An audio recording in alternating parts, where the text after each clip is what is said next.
At the same time as the meeting was started, RFK Jr. announced that he was removing all funding from Gavi, the Global Vaccine Alliance.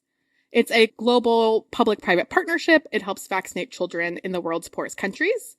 And RFK Jr. cited concerns over Gavi, quote, ignoring science and mishandling vaccine safety. The U.S. previously provided about $300 million annually, which is, just over 10% of Gavi's total budget. And this declaration ends a prior U.S. pledge of $1 billion through 2030.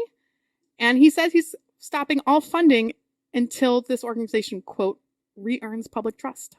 Since Gavi's been founded in the year 2000, they've helped vaccinate over 1 billion children, and it's estimated that that has prevented nearly 20 million deaths. So thinking about the global good of this organization and then just to pull the funding is really sad because this is going to have an impact and children will die. Children will die. Dr. Schreier, she's a pediatrician and a member of the House of Representatives from Washington State, brought this up and said that she was putting all vaccine preventable deaths in the United States on RFK Jr. And I think now we can put a lot of vaccine preventable deaths globally on RFK Jr. Certainly, he is implicated in that with these decisions moving forward. And we're not even at the start of the meeting yet. Not at the start of the meeting yet.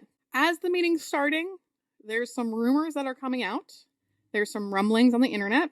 Historically, all the presentations at the meeting are vetted by CDC scientists, and they're posted online about a week or so ahead of the meeting, including all of the slides. And I used to work with the CDC. I have worked on presentations with them, and to share information in a CDC meeting, it has to go through extensive scientific vetting and review. It's not like you just make a slide deck and show up. There really is a formal process to ensure that the CDC is only putting out the best and most factual information out there. So this is in line with how the CDC has always done things. There are concerns that 2 of the presentations were not edited appropriately by CDC before being posted. Oh no. Do I even want to know whose? So the first is Lynn Redwood's presentation. She is the former president of the Children's Health Defense.